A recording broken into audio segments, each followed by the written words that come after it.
Da chegada do Gerson, agora atleta do Cruzeiro e recordista, hein? Temos uma nova marca, não é isso, Rafa? Maior transação já registrada no futebol brasileiro. Seja bem-vinda, boa tarde. É isso, Mari. Ótima tarde para você, para o Losete, para o Richarlison, para todo mundo que acompanha a gente. Negociação que girou em torno de 27 milhões de euros. Tem também na negociação 3 milhões de euros em bônus, o que significa que essa transação pode superar aí 190 milhões de reais e é sim a maior compra de um clube na história do futebol brasileiro. A gente compara com o Vitor Roque no ano passado pelo Palmeiras. A negociação girou ali em torno de 25 milhões e meio de euros. O tamanho é muito grande, como a gente pode ver agora nessas imagens, na Toca da Raposa 2. O Gerson desembarcou aqui em Belo Horizonte ali por volta de 11h30, pousou o avião, foi um avião particular no aeroporto da Pampulha, e já que a torcida estava mobilizada, ele já seguiu direto para a Toca da Raposa 2. A gente está vendo o torcedor. Eu me lembro dessa mobilização também quando o Cássio chegou, que foi justamente a primeira grande contratação da era Pedrinho, né, na SAF do Cruzeiro. E foi mais ou menos uma mobilização parecida. O torcedor está muito ansioso para ver o Gerson em campo com o Tite, um técnico que ele conhece muito bem, que trabalhou com ele no Flamengo, trabalhou também na seleção brasileira. O Gerson, ele almoçou agora há pouco na Toca da Raposa, vai fazer alguns exames ali para condicionamento físico mesmo e depois ele faz outros exames, finaliza essa parte de exames em um hospital particular aqui em Belo Horizonte. E o Gerson, gente, ele falou rapidamente, mas ele deu uma declaração para a imprensa que estava ali na Toca da Raposa 2 e a gente tem essa declaração, vamos ouvir o Gerson, reforço do Cruzeiro. Estou muito feliz, agradeço toda a diretoria do Cruzeiro pelo esforço que fez para a minha vinda para cá. Agora eu vou fazer os exames aqui e depois eu converso com vocês com mais calma. Valeu, obrigado aí todo mundo. Obrigado, pessoal.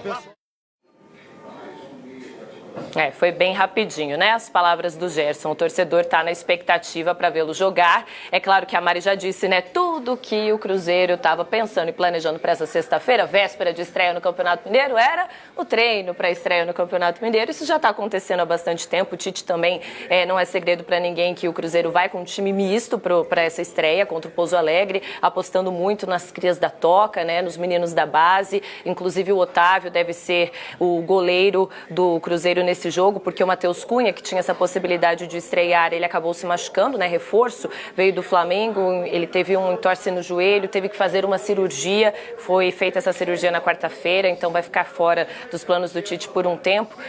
O Cássio também está adquirindo aí de volta o condicionamento físico, né? A temporada do Cruzeiro foi mais longa, o time chegou até a semifinal da Copa do Brasil, então a princípio vai ser um time mesmo com crias da Toca, com os reservas menos utilizados, mas é claro que o torcedor já está muito na expectativa de ver o Gerson vestindo a camisa do Cruzeiro. Como eu disse, ele ainda vai fazer exames, mas está tudo certo. É o grande reforço, o grande nome para essa temporada de 2026. E o Richarlison falou do Pedrinho, né? Colocando o pé na porta, trazendo o Gerson e mantendo o Caio Jorge, né, gente? Porque Caio Jorge, inegociável até o momento, mesmo com as tentativas do Flamengo.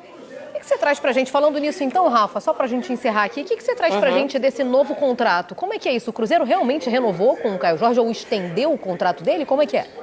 Tá um processo de extensão de contrato e também de valorização salarial, Mari. Inclusive ontem na Toca da Raposa 2, em meio às negociações para fechar com o Gerson, já tinha essa proposta sendo discutida com o Caio Jorge, mas sim de extensão de contrato e também de uma valorização salarial. A gente lembra que o Flamengo ontem chegou a uma terceira proposta para o Caio Jorge.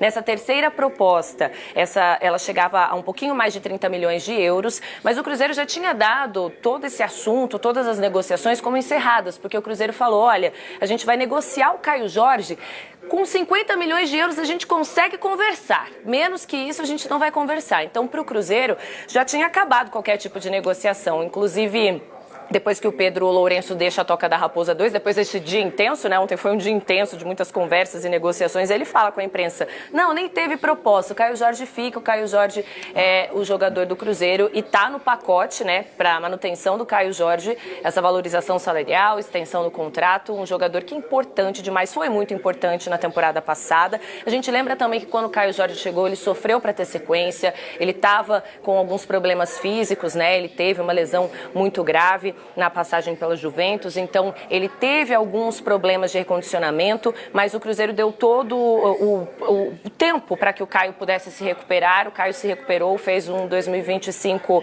artilheiro, com 21 gols no Campeonato Brasileiro, 5 na Copa do Brasil. É um jogador importante demais que o Cruzeiro mantém também para esse ano de 2026.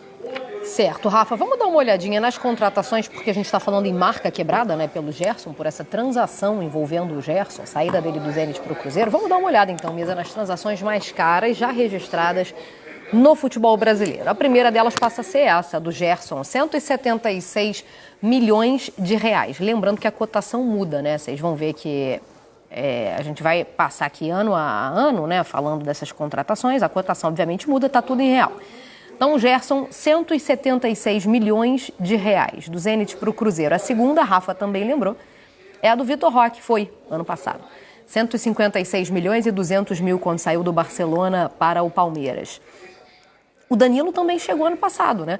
Contratação mais cara da história do Botafogo. 142 milhões de reais saindo do Nottingham Forest justamente para o Botafogo. Samuel Lino, 141 milhões de reais também, passando disso, saindo do Atlético de Madrid para o Flamengo. O Paulinho custou 115 milhões, quase 116, quando saiu do Atlético Mineiro e foi para o Palmeiras.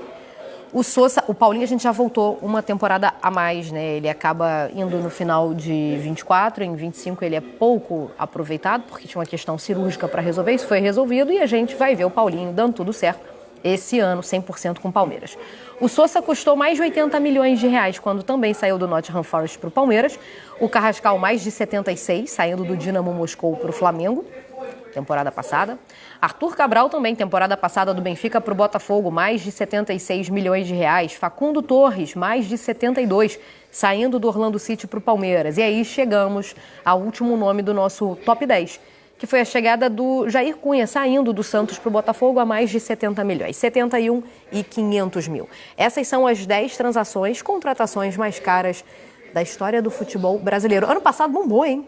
E esse ano vai bombar, e o ano que vem vai superar, e esse é o novo futebol brasileiro. A gente tinha concentrados em 3 clubes ali, né? No nossa tela anterior, todas as transferências, até essa do Gerson, eram compras do Palmeiras, do Flamengo ou do Botafogo. Isso. O Cruzeiro se junta a esse trio. Agora a gente está vendo as transferências do Gerson, né? Mas voltando ainda à tela anterior, a tendência, Mari, é que a gente veja esses números sendo superados. O Flamengo já deixou claro que ele tem orçamento para fazer contratações maiores do que essas. A gente não sabe se vai ser agora em janeiro ou no meio do ano. Mas são os superclubes com super orçamentos, agora alguns com donos. A gente não tem ali clubes com o mesmo modelo, né? O Cruzeiro tem um dono, o Botafogo tem um dono, por mais enrolado que esteja nesse momento, mas, né, a SAF do Botafogo tem um dono, assim como a do Cruzeiro. Palmeiras e Flamengo ainda em modelos associativos, mas gestões, falando mais especificamente de Palmeiras e Flamengo, conseguiram construir um caminho para poder dominar junto com o Botafogo e agora com o Cruzeiro esse grupo.